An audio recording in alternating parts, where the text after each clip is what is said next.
A 70 to 80 degree angle is formed. This angle must be preserved. 100 to 110 degree angle is formed between the facial surface and 70 stone. to 80 degree, 70 to 80 degree, 100 to 100. Can you recall the practice? 70 to 80 degree. This angle. Time to sharpen again, huh?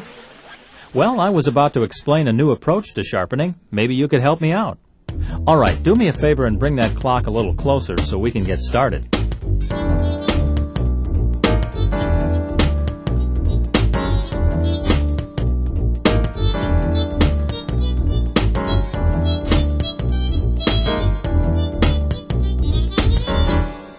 Okay, ready to get on the cutting edge?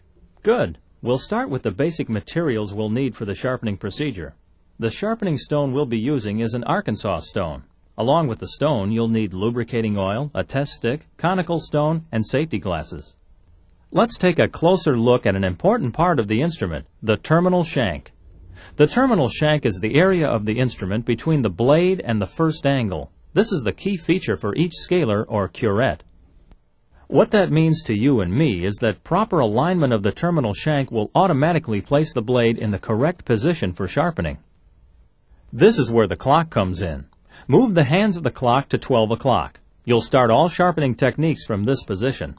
Then, depending on whether you're right-handed or left-handed, the sharpening stone will be aimed toward either 11 o'clock or 1 o'clock, or more precisely 4 minutes after or before 12 o'clock. Your grasp on the instrument is also important. Here's what I mean. Take an instrument in your non-dominant hand and hold it up against the clock. Position the blade to be sharpened at 6 o'clock with the tip pointed toward you. Place your elbow on the table, but keep your wrist and forearm steady. Make sure you have a secure palm grasp on the instrument. Brace the top shank with your index finger to counterbalance the pressure you'll get when grinding on the lower blade. Now let's look at the sharpening stone. When using an Arkansas stone, you'll need to spread about 3 drops of oil on one side of the stone. If you're using a ceramic stone, use water lubrication. Grasp the stone by its lower half in your dominant hand. Hold the stone upright at 12 o'clock by placing your thumb on the edge toward you and your fingers on the edge away from you on the lower half of the stone. Now, move the stone with your entire arm in a fluid, rhythmic up and down motion. Well, those are the basics for sharpening all 3 of the instruments we're going to cover today. Okay, let's get into the sharpening. We'll start with the sickle scaler. The blade on each end of this instrument has 2 cutting edges that meet at the tip of the instrument. You can also see the lateral surfaces on either side of the blade, as well as the face and the back. It might be helpful to compare the dull instrument to a new instrument, so that you know what those cutting edges should look like. Notice the light reflecting on the cutting edge of the dull instrument. A sharp instrument will not reflect light on this edge. Hold the instrument in your non-dominant hand with the blade to be sharpened at 6 o'clock and the tip pointed toward you. Be sure to keep the terminal shank at 12 o'clock. Brace the top shank with your index finger. Rest your elbow on the table. Hold the stone at 12 o'clock. Place the oiled side of the stone against the right lateral surface of the blade. Tilt the top of the stone slightly toward 1 o'clock. If you're left-handed, the stone will be against the left side of the blade and will be tilted toward 11 o'clock. Now, before you start grinding, think for a moment about what the blade should look like. The objective is to maintain the original design of the instrument. All right, let's begin by moving the stone up and down with moderate pressure against the lateral surface at the heel third of the blade. Gradually move the stone forward to grind the side at the middle third of the blade. Then advance the stone to grind metal away from the tip third of the blade. At this point, you should see a buildup of what we call sludge along the entire length of the blade. Sludge is the accumulation of metal shavings that become suspended in the oil. With a ceramic stone, you'll accumulate metal filings rather than sludge. That was good. Now wipe the sludge from the face of the blade. Rotate the tip of the blade away from you to sharpen the other cutting edge.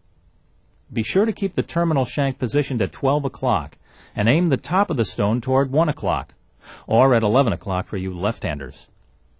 Again, start grinding the lateral surface at the heel of the blade, slowly moving to the middle third, and finally to the tip third of the blade. After removing the sludge, keep the terminal shank at 12 o'clock and then lightly rotate the conical stone along the face from the heel to the tip to remove any wire edges. So, I guess that means it's time to test it, huh? Grasp the plastic stick in your non-dominant hand and hold it between your thumb and index finger about half an inch from the end of the stick. The position for the test stick is 12 o'clock. Hold the instrument in your dominant hand with a modified pen grasp, as you would for scaling. To test the sharpness of the first edge, bring the instrument around behind the test stick, with the tip pointed toward you. Place the cutting edge to be tested against the left side of the test stick. Tilt the terminal shank behind the test stick toward 1 o'clock. Now, if you're a left-hander, you'll be on the right side of the test stick, and the terminal shank will be tilted toward 11 o'clock. Okay, rest your ring finger on the side of the test stick directly opposite the cutting edge of the blade. Press the cutting edge into the test stick and release. Be sure that you test the entire length of the blade. A sharp edge will bite into or grab the test stick so that the blade cannot slide. Do not try to shave the test stick. When the edge is removed, it produces a metallic sound. If the cutting edge does not grab the test stick, the blade is still dull, or the terminal shank is not tilted toward 1 o'clock. To test the opposite cutting edge, turn the toe away from you. You'll come around the front of the test stick this time. Repeat the same process. Now, that wasn't so bad, was it? Great. Since the universal curette uses the same time settings as the sickle scaler, we'll sharpen it next. The design of the universal blade is different from the sickle scaler. It has two parallel cutting edges that meet at a rounded toe. The cutting edges of the curette are formed at the junction of the lateral surfaces, with the facial surface on top. Now, before you start sharpening, compare your instrument with a new instrument as a reminder of what those cutting edges should look like. Like the sickle scaler, you'll hold the instrument in your non-dominant hand with the blade to be sharpened at 6 o'clock and the toe pointed toward you. The terminal shank is positioned at 12 o'clock. Place the stone against the right lateral surface of the blade at 12 o'clock and then tilt the top of the stone to slightly less than 1 o'clock. Left-handers will place the stone on the left lateral surface and tilt slightly toward 11 o'clock. Begin at the heel third of the blade and move the stone in an up and down motion, grinding metal away from the lateral surface. Keep in mind while grinding, you need to use a continuous motion along the entire length of the blade. Once again, if you're using an Arkansas stone, look for sludge. Now rotate the instrument so that the toe is pointing away from you, keeping the terminal shank at 12 o'clock. Hold the stone against the right lateral surface at 12 o'clock and then tilt to a little less than 1 o'clock. Left-handers will hold the stone against the left lateral surface and aim the top of the stone toward 11 o'clock. Activate the grinding motion at the heel third of the lateral surface and proceed to the middle and then the toe third.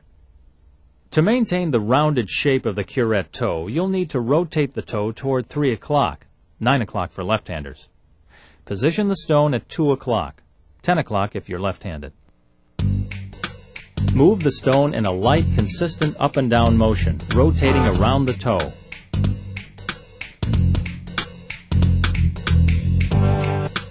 Remember that your objective is to preserve the rounded shape of the toe. Again, keep the terminal shank at 12 o'clock and finish with the conical stone to remove any wire edges.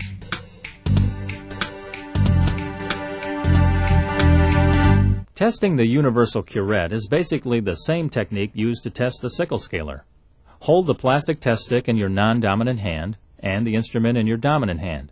Tilt the terminal shank slightly toward 1 o'clock or 11 o'clock for left-handers. Press the edge against the test stick, then release. If the instrument is sharp, the edge will dig into the test stick when you put pressure on it. And of course, listen for the metallic sound as you test both edges. Hey, you're getting good at this. Well, now it's time to reset your clock, because sharpening the Gracie curette takes us to a different time zone. The design of the Gracie instrument is very different from the universal and the sickle scaler. Because the facial surface is angled downward, the Gracie has only one cutting edge to be sharpened, the lower edge. Each Gracie blade is identified by a number on the handle. For all odd-numbered Gracie blades, point the toe of the blade toward you. For all even-numbered Gracie blades, point the toe of the blade away from you. Of course, left-handers will reverse this process. Hold the instrument at 12 o'clock with a firm palm grasp, with the blade to be sharpened at the bottom. Focus only on the terminal shank of the instrument and tilt the terminal shank toward 11 o'clock, or 1 o'clock for left-handers. Now position the stone against the right lateral surface at 12 o'clock and tilt the top of the stone slightly toward 1 o'clock. Keep in mind before you grind, the cutting edge on a Gracie is not curved to one side, but is straight as it comes forward off the shank. Now you can start to grind the metal from the lateral or side surface of the blade. Initiate the grinding process at the heel third of the blade and gradually move to the middle third and finally the toe third. Keep watching that buildup of sludge. You should see it on the entire length of the facial surface of the blade. Failing to round the toe of the Gracie curette is the most common sharpening error, so follow the same process as described for the universal curette. That's right, finish with the conical stone. To sharpen the opposite end of the instrument, turn the toe away from you and repeat the sharpening sequence.